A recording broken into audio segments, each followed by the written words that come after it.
আম গাছে আম ফল অনেকগুলোতে শেষ হয়ে গেছে। নেতা আছে ছোট একটা গাছ, জাত গৌরমতি।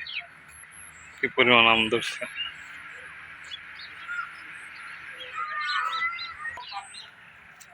ব্যানা ম্যাঙ্গো।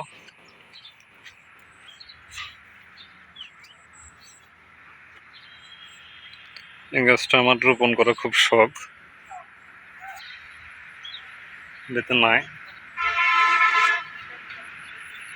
গাছের পাতায় পাতায় কিছু কিছু আম পেটে গেছে ব্রণের অভাবে। কি পরিমাণ আম ধরছে! আম ফেটে নষ্ট হয়ে গেছে।